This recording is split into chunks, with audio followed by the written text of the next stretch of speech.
Rustington, the Rustington Business Guide on Spirit FM. Great music, great company. Spirit FM. The Spirit FM Band of the Week. Good evening and welcome to Band of the Week. Now this week, Band of the Week comes from the Hurdle Makers in East Dean, where I've been called along to interview Martin and Leo Woodruff from Holy Moses. Now, I've got a lot of promotion material in front of me, Martin, that tells me about the band. Now, it seems to be a put-together band of people from all sorts of other groups. Can you tell me about that? Yes, the band is originated by Brothers Smothers about 5 or 6 years ago, and he brings people in when he feels like it, people who do other things, play in other bands. It's an occasional band, and it's constantly changing personnel. I think this is its third incarnation, just coming up. Right, now, you yourself have had quite a musical career so far, haven't you? You're the oldest member of the band, and you've done all sorts of things. Tell us a bit about your musical history. Yeah, I'm the oldest member of the band. I started playing in about 1958, pre-Beatles, early rock and roll. I'm a drummer. I played locally in various local bands. I went up to London in the mid-60s, and I was up there till about the end of the 60s. When that part of the music collapsed, I came back down again down to Bognor, and I've stayed there since. I've worked with a lot of local bands over the years. I just keep playing. Right, now one of those being the Blue Diamonds, is that right? Yeah, I've played with the Diamonds, 2 different configurations of Diamonds. The last time was 20 years ago. Right, now you've also played with the late Screaming Lord Sutch, is that correct? Yeah, when I was in London, I played with Screaming Lord Sutch. I was with him about 3 months before I was fired. What were you fired for? Oh, he wanted someone else in. Now, I understand back then it was bands' lineups would change a lot because of friendships and so on. His brother would be out of work, so he end up in the band. Would you say it's like that these days? Yes, nothing changes. Right, now you did a stint with Bobby Wellins, who's a jazz saxophonist, is that right? Yeah, that's right. I did some occasional gigs with him. I was never a regular drummer with him, but I had the opportunity to play with him over a period of a couple of years, which is a wonderful experience, playing jazz with one of the greatest jazz players this country's ever produced. Now, how would you say that compares to a lot of the modern music you play now? Because Holy Moses, it says, is a sort of mishmash of very bizarre and interesting ways of playing a lot of modern pop songs and a couple of originals. How would you say it's progressed to that? Holy Moses is a rock and roll band.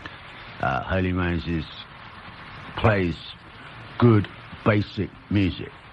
But also, Holy Moses now is doing ambient dance music as well, so you're working with samplers and samples and all sorts of things. Yeah, that's right, because that's the way of the future.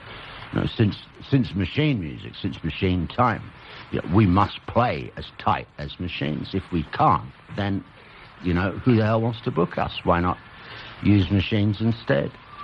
Right, now there's a lot of comedy in the Holy Moses set. Is that something that you all set out to do, or did you just kind of stumble on it in rehearsals and you just find that's the best way to play?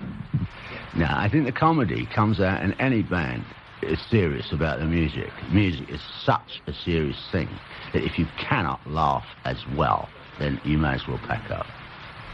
Right, thank you. We also have Leo, your son, Martin. We have Martin Woodruff's son, Leo. Now, you're also playing in Holy Moses. Have you been in there long?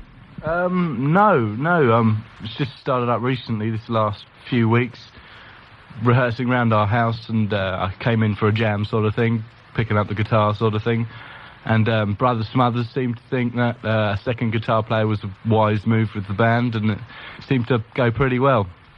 How did it feel to be asked to play for Holy Moses, considering, you'd never done it before and you're still quite young, because apparently they're very choosy about their musicians?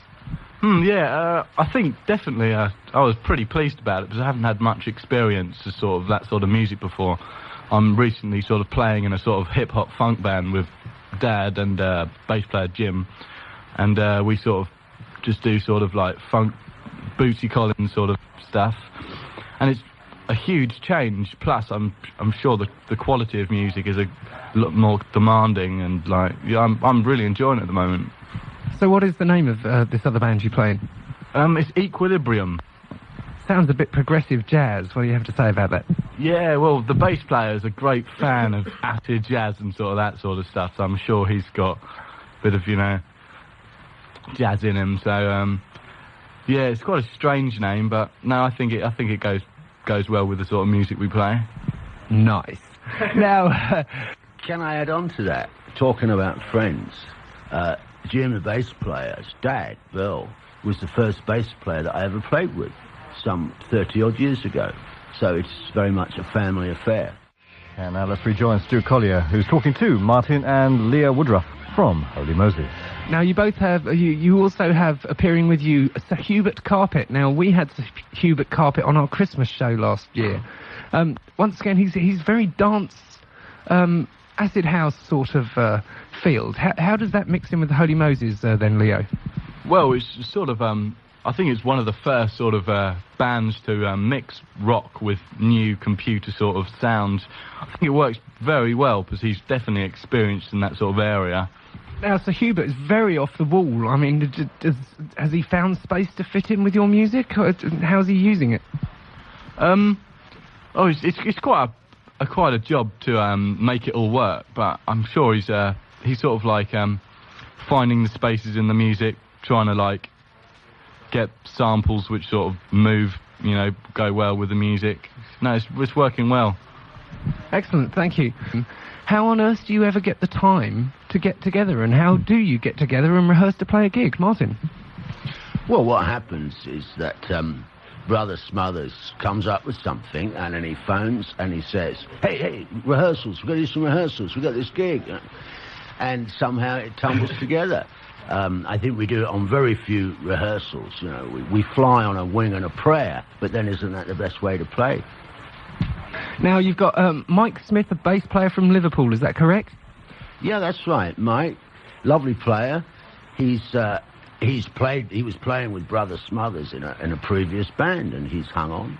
I think he and I have been the core of the Holy Moses from more or less its inception. He's always a joy to play with. Yes, now you've had musicians from a lot of local bands go through the Holy Moses ranks. You've had people from Stone Cold, Bone Muffin for others.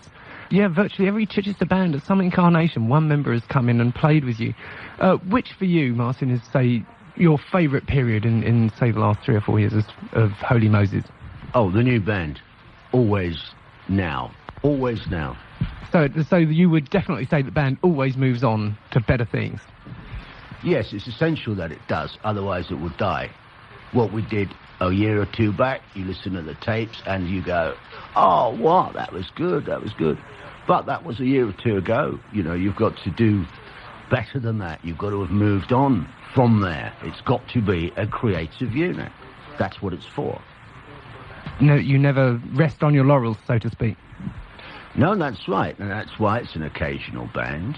I think that if it got into a rut of plodding around all the regular venues, it would run into that problem all bands run into. It's just it would go stale and just keep repeating itself, you know, copying what you did last time rather than coming in from nothing every time you play. It's got to be a new experience every time you play. Well, you've gone through, I mean, my notes tell me you've gone through everything to dresses on stage. You've had lager roulette. Now, that looks very interesting, but you did tell me before the show what that was, so we can't really talk about it on air. Suffice to say, it's quite a mad live show. Now, Brother Smothers is quite a mysterious man. Is he local? Well, yeah, Brother Smothers is a local person. And I would like to say here that it was not me who was wearing frocks. It was him. But there we are. That's up. You know, it's not illegal, is it? So what bands has he been in locally, Leo? Locally, he's been from Lone Crow to Stone Cold. He's pretty been in most local bands, playing from basically rock and roll, blues and all that sort of stuff. No, yeah, one of the the only true rock and roll guitar players around this area. I believe he has a nice pop band called Teenage Spirit, I think it is. You're playing at the Earl of March in Leven on the 22nd of January, that's correct? That's a Thursday. Yes, that's right. Thursday the 22nd of January, Earl of March. Be a wonderful night. Be there or be square. As it with a new phrase, Martin. Old phrase. Marvellous. Now, people have been remarking, I've seen your artwork for the new gig. It's a little controversial. Can you tell us anything about what that's about, Leo? I think that's one of Brother Smothers' posters, actually. I haven't got much to do with it, but it seems to draw the eye. Yeah, I've seen a poster, and I think what it means is that the show isn't over till the fat lady sings. Well, thank you very much for taking the time to come in and do this interview. It's my pleasure.